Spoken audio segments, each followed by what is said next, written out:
Hello everyone, this is Lolly. Today I want to share with you this really cute little paper clip. She is an adorable little fairy. I want to share with you how I did this and what you will need if you're going to make one something like it.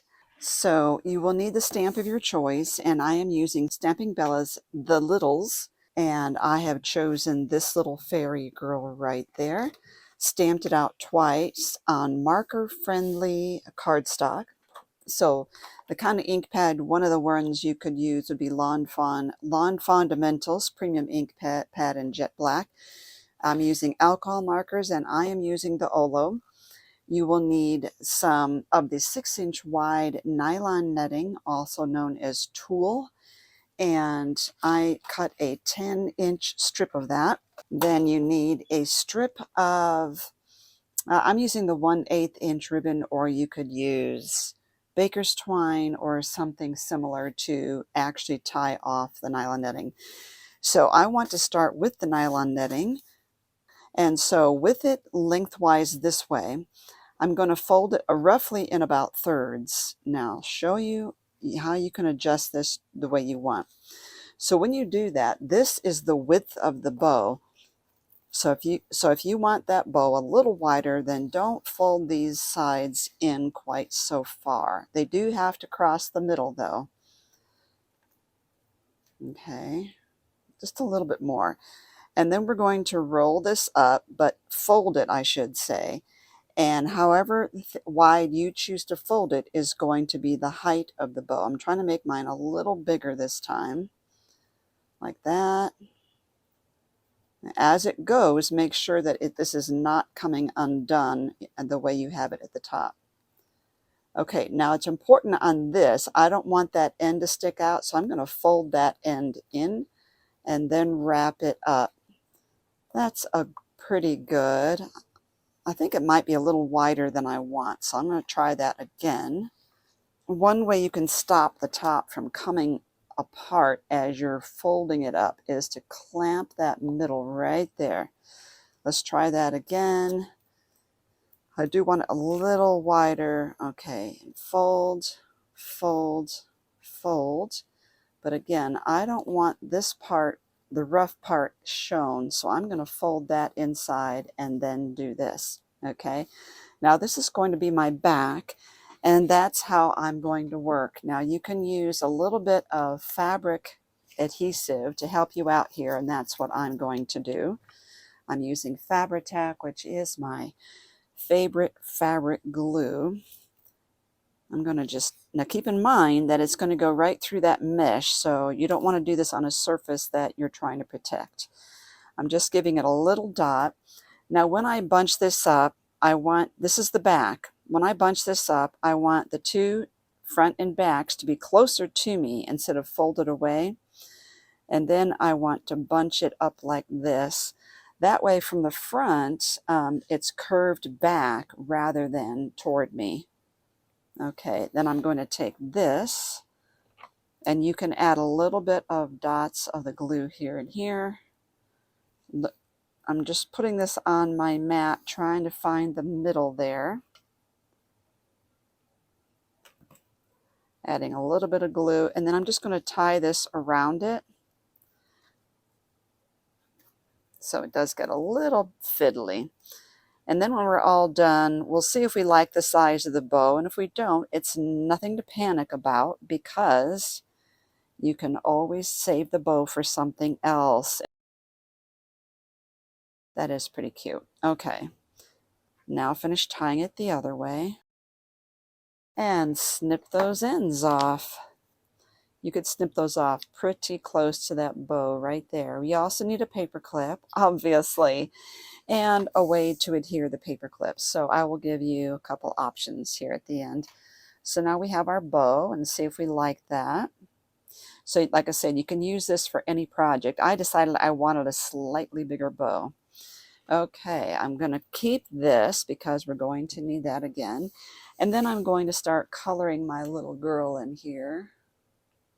Okay, and I will tell you the numbers that I'm using. So for her face, I used Olo OR 2.0 and OR 2.2. I did 2 of them, but you only need to color 1 of them. She is so cute. Just want to pinch her little cheeks. She's so cute. The only thing about Olo is that they do have the markings on the lid, but for the base here, they're written right here. I'm not using 3 markers. I'm just using the 2. It helps me when I'm doing a smaller area to only focus on the 2. If I do a large area, I will use 3 colors to blend. Now, for her wings, I am using B 2.0, B 2.2.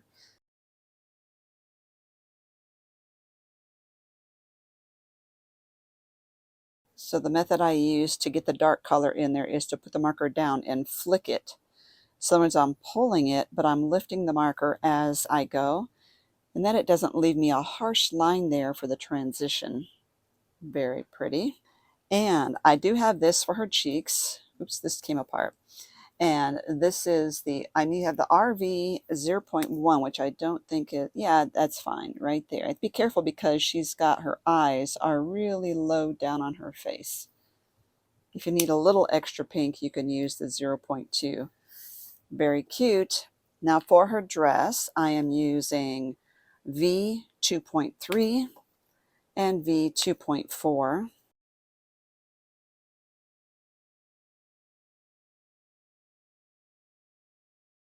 All right. And for her hair, I actually have a few colors. I used 3 of these. So let's see. I used the OR 7.2, OR 7.4, and then I came in and added a little bit more of a dark color here.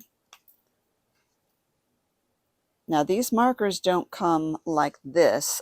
You order 1 set like this. And you might think of it as a half a marker, but it's actually more full of ink than your typical alcohol marker. So this is 2 markers here put together, and they have connector rings. So you choose, you could put the same colors on either end, 1 chisel, 1 brush, or you could put 2 chisels, you know, of different colors. I have 2 brush markers, different colors, and that's the way I like to do mine.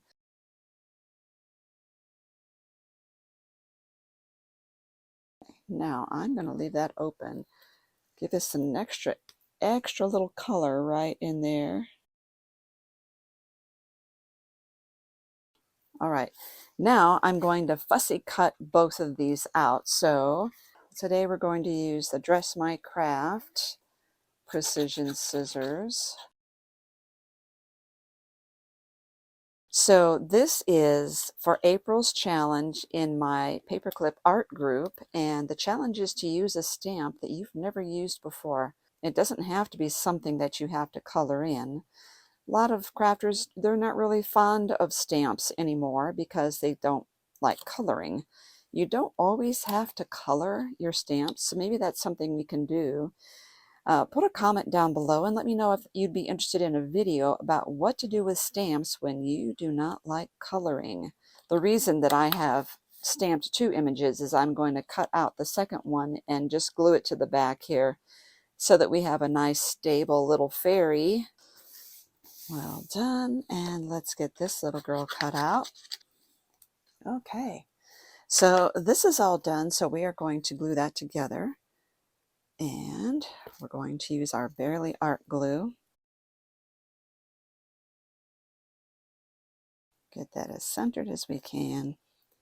Now you have an option here. You can use like a glittery marker to add some sprinkle, like some sparkle to her like fairy dust, or you can use kind of a glimmer spray. So I'm going to use this, which is Sheer Shimmer by Imagine, and this is the sparkle color. And I have a box dedicated for this, and so I'm going to basically still hold this upright and spray it till the mist comes sideways and lands on this. Not like this, because it'll leave big globules on her, And also it means that the little stick in the bottom or the straw won't be actually in the fluids. That's why I hold mine upright. And here's my dedicated box. You can see how shimmery it is. And I'm just going to let her dry. While she's drying, I'm going to use a paper clip blank. Now, if you don't have these, you can use a 1-inch punch. I would use a couple of them. Okay, that one's got a little notch in it. And one of the things you can do is to go ahead and put your paper clip right in there. And I'm using a permanent glue because I'm working with metal. And then I'm going to use paper glue all the way around that. Put the single loop in there. And you might want to clamp it on both sides. So that's one way you can make your own little paper clip blank. So these, you stick the single loop in there until it clicks. And I'm going to bring this over and glue that right in the center there. It's interesting what a difference this makes based on the bow. So in Paperclip Art Group, we do a challenge once a month or a theme just to, give inspiration and give some ideas. I'm going to clamp this down. There we go. This is going to look entirely different than my first one, but on purpose. Now that's setting up. You'll notice that Power Attack glue, within about 20 minutes or so, it will be good and secure to where you can move it around and play with it. But it doesn't get full permanency for 24 hours. Same with this. This adheres really quickly, but you're not going to get a full permanent adherence for quite a while, like, 24 hours as well. So we have our little girl here. I have this itty bitty bow I want in her hair. I'm going to put a little dot right there because she's dry enough now. I think I need to trim back her bow. Okay, and another thing you can do is I did add some clear sort of pearl-like things on the bottom here on the wings. I'm not sure that I'm a big fan of that, so let's not do it this time and let's see where that gets us. Now with this, we just want to add, let's put the glue on the back of her. I'm going to hold that for a moment. And so in Paperclip Art Group, we have these challenges or themes once a month. We have a blast. Such a creative group. I think you're going to love it if you come and check out the Facebook group. So more hints on the bow. You saw that I folded mine not quite so condensed. I made it a little wider in my fold. And if you want, depending on what you want on your bow, if you want it this dense but this big, add more than 10 inches. That way when you fold, make many layers on her, it will still be the same size, but it'll be thicker. So if you like the shorter one like this, then fold your edges of the netting in more. If you don't like it as tall this way, then when you're making your folds, make them not as deep. So those are the little ticks there to get you the bow of the style you want. I like them both. And another thing you could do could be layer bows, like put a bigger one behind like that. That would be really cute. And if you did this, you could skip the paperclip blank altogether. Just put the paperclip on the knitting and put the other bow behind the paperclip. How adorable is that? So many ideas, so much fun. And I have a whole playlist of paperclip videos for you to binge on underneath this video. So take a look by expanding all the content under this video, and you will be surprised at all the goodies there. Thank you for watching. I hope you can subscribe to my channel for more content. Thank you everyone for watching.